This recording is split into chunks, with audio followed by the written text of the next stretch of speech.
সুন্দর ভাষায় বলতেছেন বান্দার দল, তোমরা যদি আমার কোরআনকে ভালোবাসো, তোমরা যদি আমার কোরআনকে মহব্বত করো, আমি গ্যারান্টি দিয়ে বলে দিলাম তোমার কিছু আর দরকার নাই। তোমার ওই জমি পর্যন্ত ওই জায়গা থেকে তোমাকে হিসাব নিকাশ করিয়া জান্নাতের ভিতরে যেতে সময় দেবে না।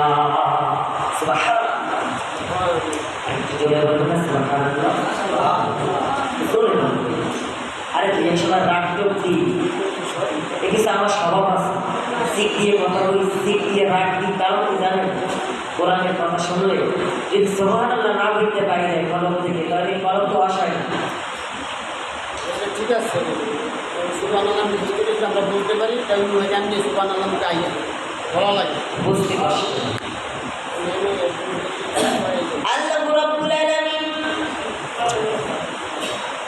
কত সুন্দরভাবে কোরআনটা নাযিল করলেন লাউহে মাহফুজের ভিতরে। সুবহানাল্লাহ, লাউহে মাহফুজের ভিতরে সকল আসমানের উপরের যে ঘরটা আছে, ওই যে লাউহে মাহফুজ, ওই লাউহে মাহফুজের ভিতরে কোরআন নাযিল করলেন। নাযিল করার পর ওই জায়গায় কোনো তার কাছে কোনো সহায়তা ছিল না, তার কাছে কোনো বল ছিল না। জিবরাইল ফেরেশতা, আজরাইল নামক আরো যত বড় বড় চারজন ফেরেশতাদের ভিতরে যত বড় সর্দার ছিল, এরাও কাছে ছিল না। কোরআনটা নাযিল করলেন আল্লাহর প্রেম দিয়ে, আল্লাহর রাসূল দিয়ে, এত ভালোবাসার খাতিরে, এত মহব্বতের খাতিরে। যত বড় ইতিহাসের ভিতরে বর্ণিত আছে, আল্লাযীনা কাফারু আম্মা উনযিরু মুরিদুন। সুবহানাল্লাহ, এত সুন্দরভাবে কোরআনটাকে নাযিল করলেন। নাযিল করার পর আল্লাহ রাব্বুল আলামিন বলতেছেন, এই কোরআন যদি লাউহে মাহফুজের ভিতরে আমি রেখে দিই, এই কোরআন তো আমার খাস বান্দার কাছে পৌঁছাইল না। কিভাবে পৌঁছাইতে হবে, কোরআনটাকে কিভাবে তার কাছে আহ্বান করতে হবে, কার মাধ্যমে আহ্বান করতে হবে, আল্লাহ রাব্বুল আলামিন ওই কোরআনটাকে ওই জায়গা থেকে সুন্দরভাবে এই পৃথিবী থেকে আমি তাকাই তাকে যে আসমানটাকে দেখতে আসি, সেই আসমানের ভিতরে এত সুন্দর জায়গায় সেট করে রাখলো। আর ওই সময় বলে দিল আলিফ লাম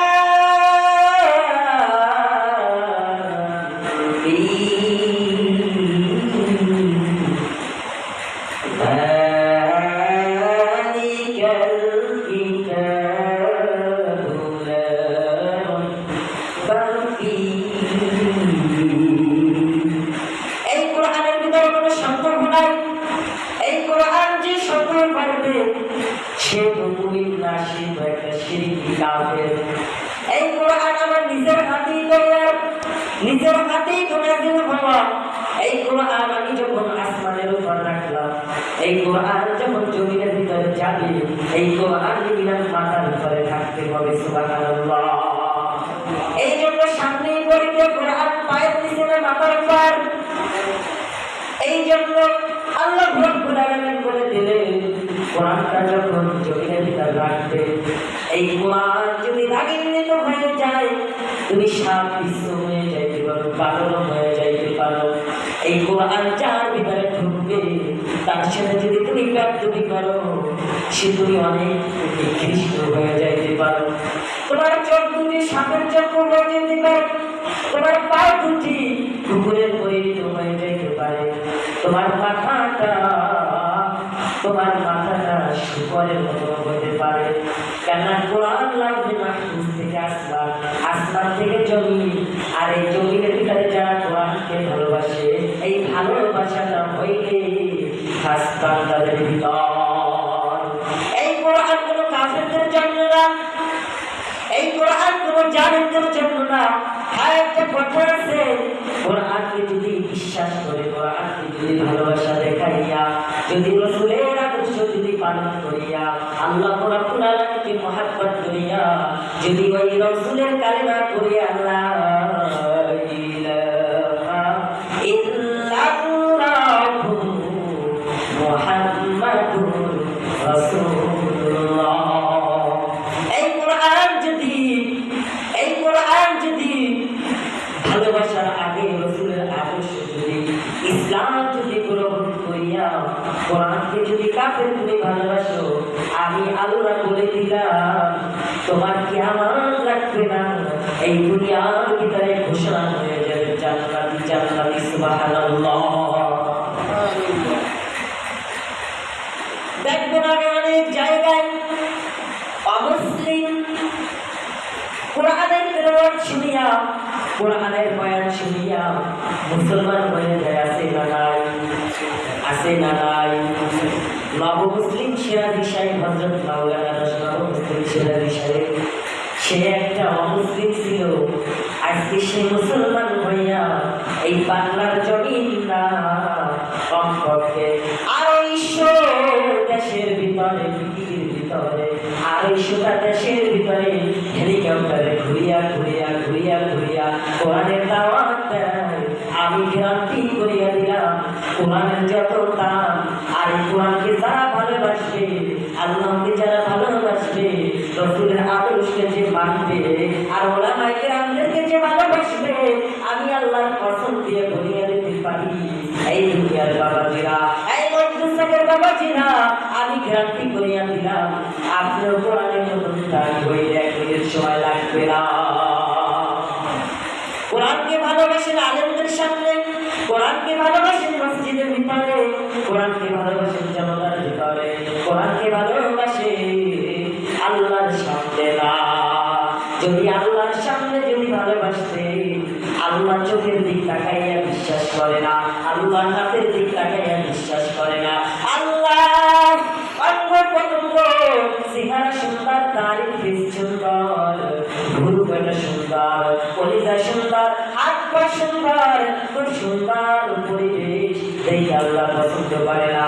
আল্লাহ পছন্দ করে কি জানেন নাকি? আল্লাহ রাব্বুল আলামিন দুইটা জিনিস দেখে, ১ নম্বর জিনিস হইলে আগুন, আর ২ নম্বর জিনিস হইল বাম পাশের গোস্তের টুকরা কলম।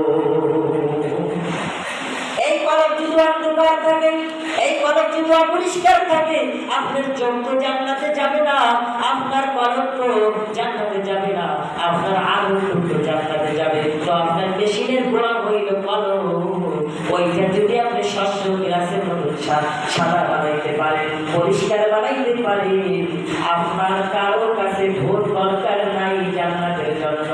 আপনার ভোটের পরীক্ষিত আমল আল্লাহর দরবার থেকে চলে আসবে। সুবহানাল্লাহ। খারাপ লাগে? আল্লাহ রাব্বুল আলামিন বলতেছেন, আর রহমান আল্লামাল কুরআন খালাকাল ইনসান আল্লামাহুল বায়ান। আর রহমান এর অর্থ আমি জমিনের ভিতরে দিনাই, আল্লামাল কুরআন তোমাদের মাঝে আমি কোরআন দিয়েছি, আল্লামাল কুরআন তোমাদের মাঝে আমি কোরআন দিয়েছি, আল্লামাহুল বায়ান আশ-শামসু ওয়াল কমারু বিহুসবান তোমাদেরকে আমি কোরআন শিক্ষাও দিয়েছি। এই জমিনের ভিতরে লাউহি মাহফুজ থেকে যখন কোরআন আসলো আসমানে, আসমান থেকে যখন জমিনে আসলো, তখন ইহার কোরআন ভিতরে যখন রাসূলুল্লাহ আবু বকরকে নিয়ে সবাই ৪০টা দিন কাটাইয়েছিলেন, ৪০ দিনের ভিতরে ৩ দিনের সফরে কমপক্ষে ২৭ বছর সময়টা কাটাইয়ে দিয়েছিলেন।